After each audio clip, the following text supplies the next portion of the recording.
है मगर मुझे आने में देरी नहीं लगती है। और यही इंसान का सत्य है दादा कि इंसान के ऊपर जब दुख आते हैं ना तो दुख में घर परिवार में भटकता है, रिश्तेदारी में भटकता है।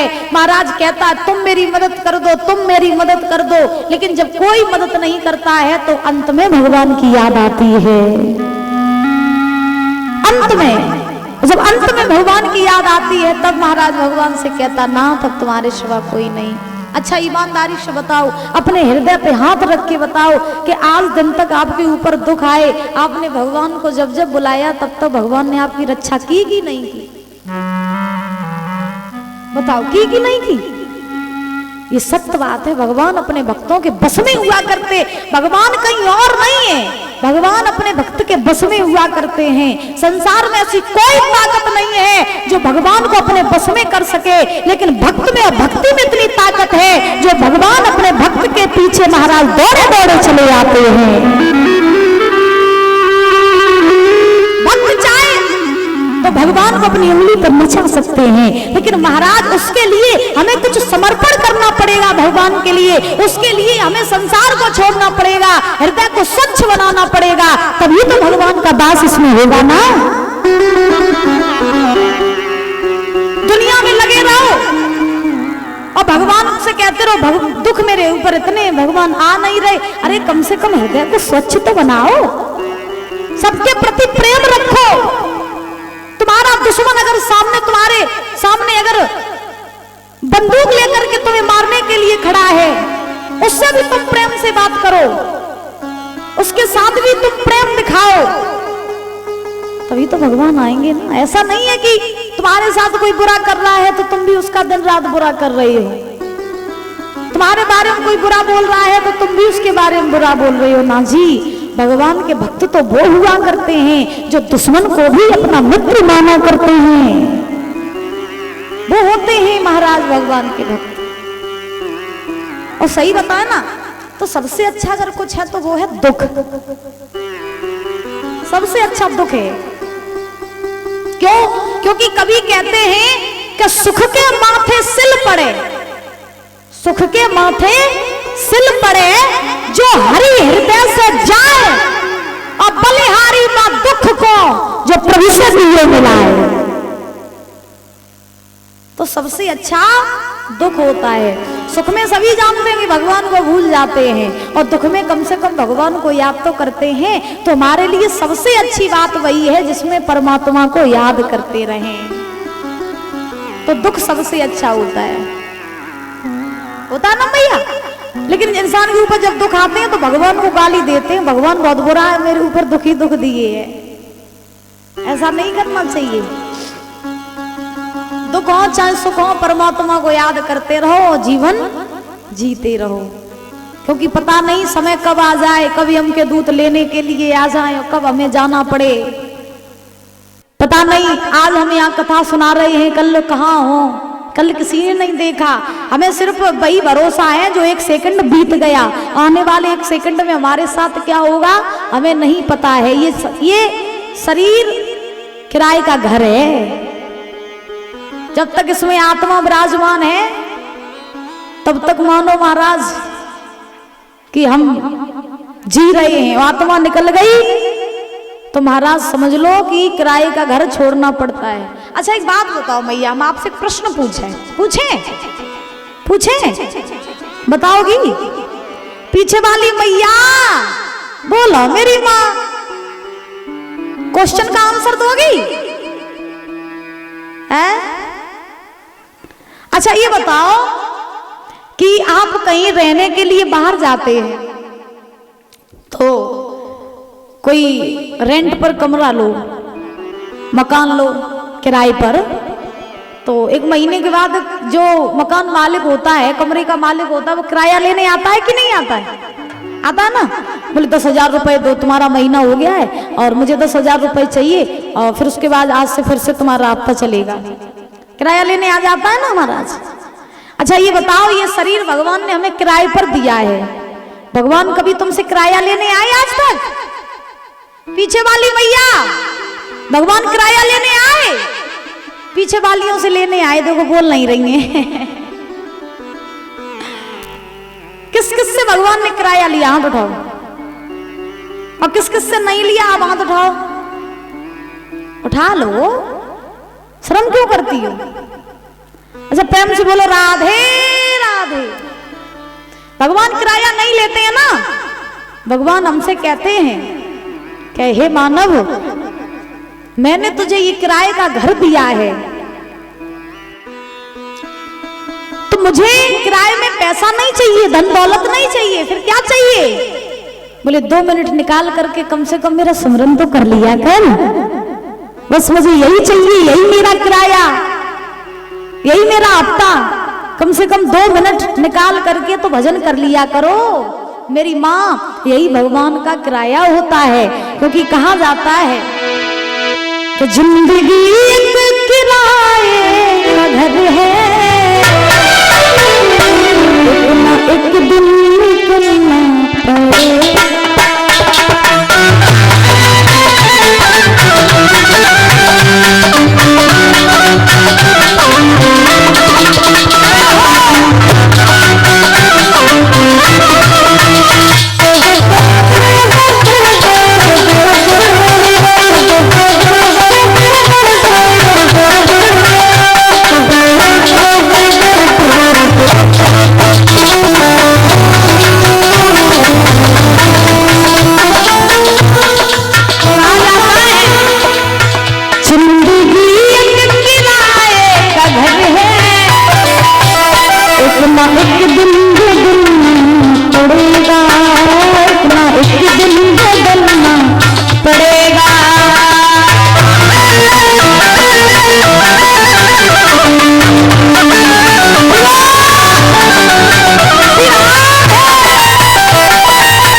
इसीलिए भगवान का भजन करते रहो और महाराज जीवन जीते रहो।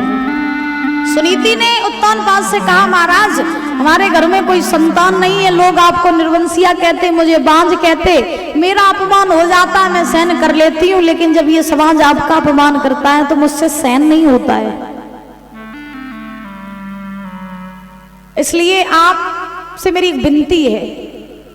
उत्तानपाद बोले, क्या विनती है? तो सुनीति ने कहा, महाराज ऐसा करो, आप अपनी दूसरी शादी कर लो, आप अपनी दूसरी शादी कर लो। जो हमारी छोटी बहन आएगी ना, कम से कम उसके गर्भ से तो संतान जन्म ले लेगी, और जब उसके गर्भ से संतान जन्म लेगी तो फिर आपके ऊपर से ही निर्वंशिया का जो कलंक लगा है ये भी हट जाएगा और आपका वंश भी आगे बढ़ जाएगा। इसलिए आप दूसरा विवाह कर लो। उत्तानपाद ने कहा, सुनीति तुम्हें नहीं मालूम है, एक बार मौत आ जाए अच्छा है, लेकिन घर में सौत आ जाए तो अच्छा नहीं है महाराज। हाँ, मौत एक बार ही आती है, साथ लेके जाती है, घर में सौत आ गई तो महाराज दिन रात महाराज मौत की तरह ही मारती है। सौत का जो महाराज झांग होता है ये बहुत बुरा होता है। हाँ, तो उत्तानपाद ने सुनीति से कहा कि क्यों अपने हाथों से अपने पैर में कुल्हाड़ी मार रही हो? जिस घर में 2 नारियां होती हैं उस घर में 2 नालियां बहती हैं, जो कभी एक धार पे नहीं महाराज चल सकती, इधर इधर चलेंगी अलग अलग। उत्तानपाद ने कहा, नहीं नहीं, मैं दूसरी शादी नहीं करूंगा। सुनीति ने कहा, महाराज कर लो ना शादी, मेरी बात मानो, आप दूसरा विवाह कर लो, कम से कम हमारी जो छोटी बहन आएगी उसके गर्भ से संतान जन्म तो ले लेगी, तो आप दूसरा विवाह कर लो। उत्तानपाद ने कहा, मैं नहीं करूंगा दूसरी शादी। तो सुनीति ने कहा, महाराज मेरी विनती है आपसे, आप मेरी बात मान लो। जब ये बात कही तो सुनीति के बार बार कहने पर उत्तानपाद ने दूसरा विवाह कर लिया। किसके साथ किया? सुरुचि नाम की कन्या के साथ। अब सुरुचि के साथ विवाह करके जब उत्तानपाद अवध में आए तो आने के बाद में परीक्षित जी क्या हुआ कि जैसे ही सुरुचि का डोला दरवाजे पर आया तो सुरुचि का डोला रख दिया गया दरवाजे पर। एक दासी गई सुनीति से कहा, बोले रानी आपकी छोटी बहन यानी महाराज की दूसरी पत्नी वो दरवाजे पर डोला आ गया है, महाराज शादी करके आ गए हैं अवध में, आप आरती का थाल सजाइए और अपनी छोटी बहन का स्वागत करने के लिए चलिए। तो सुनीति बड़ी प्रसन्न हुई कि महाराज दूसरी शादी कराए, आरती का थाल सजाया। आरती का थाल सजा करके जैसे ही दरवाजे पर आई डोले के पास में तो एक दासी ने सुरुचि से कहा, हे छोटी रानी आप डोले से नीचे उतर के आइए, आपकी बड़ी बहन आपके स्वागत के लिए खड़ी है, नीचे उतर के आइए। अब सुरुचि ने देखा कि बड़ी बहन, हम आ नहीं पाए, मुझसे पहले बड़ी बहन कहां से आ गई। तो सुरुचि ने दासी से कहा, दासी क्या तेरी बुद्धि खराब है क्या? दासी बोली क्यों? सुरुचि बोली ये बता, हम इस महल में आ नहीं पाए, मुझसे पहले मेरी बड़ी बहन कहां से आ गई? दासी ने कहा, बड़ी बहन का मतलब महाराज की पहली पत्नी बड़ी रानी सुनीति, वो तुम्हारे स्वागत के लिए खड़ी है। अब सुरुचि ने जैसे ही सुना कि महाराज की पहले भी शादी हो चुकी है तो सुरुचि तो आग बबूला हो गई। सुरुचि ने महाराज उत्तानपाद की तरफ देखा तिरछी निगाहों से और कहा, महाराज इतना बड़ा धोखा, इतना बड़ा छल तुमने मेरे साथ किया? अरे जब तुम्हारे पहली पत्नी थी तो तुम मुझे क्यों लेकर के आए हो? धोखे से मेरे साथ विवाह करके आए हो। मैं तुम्हारे साथ यहाँ नहीं रहूंगी, एक एहसान करो, मेरा डोला वापस करवा दो, मेरे घर भिजवा दो, हम तुम्हारे साथ नहीं रहेंगे। सौत की सौतगिरी चालू।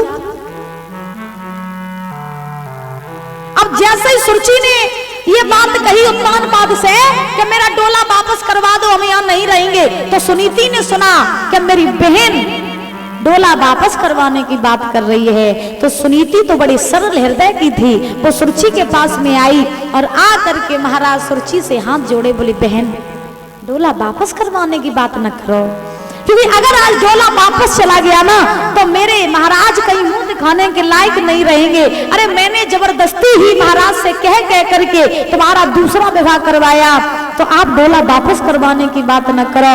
ये धन दौलत राजपाट सब तुम ले लो, मुझे कुछ नहीं चाहिए, मैं तेरी दासी बन करके तेरी सेवा करती रहूंगी, लेकिन डोला से नीचे उतर आओ। धन्य है वो नारी जो महाराज आज इतने मीठे वचनों में अपनी बहन को समझा रही है। और आजकल की महाराज देखो घर में देवरानी जेठानी की नहीं बनती है, हाँ वो तो सौत सौत है। यहाँ महाराज देखो घरों में देवरानी जेठानी की नहीं बनती है।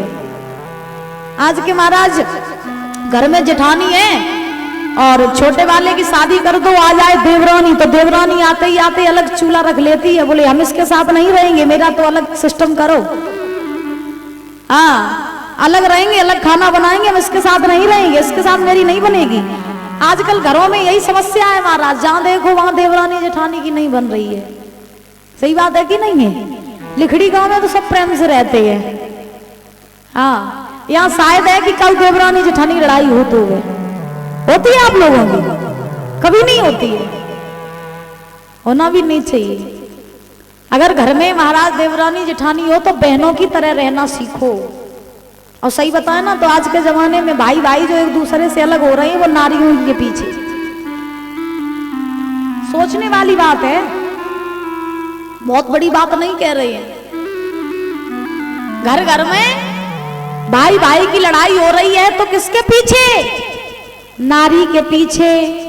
घर में महाराज माँ बाप वृद्धाश्रम में जा रहे हैं तो किसके पीछे? नारी के पीछे। दिमाग लगाओ और सोचो कि घर में दो लड़के हों, दोनों की जब तक शादी नहीं करोगे तब तक वो दोनों एक थाली में भोजन करेंगे।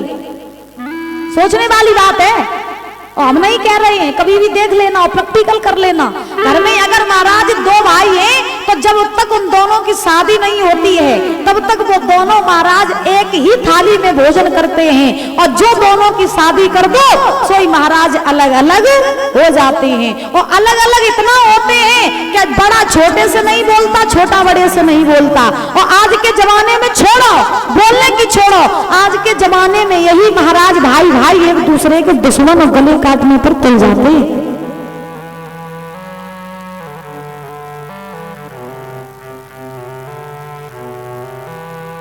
एक दूसरे के लिए लाठी लेकर के, तलवार लेकर के भाई भाई महाराज दुश्मन बने बैठे हैं आजकल।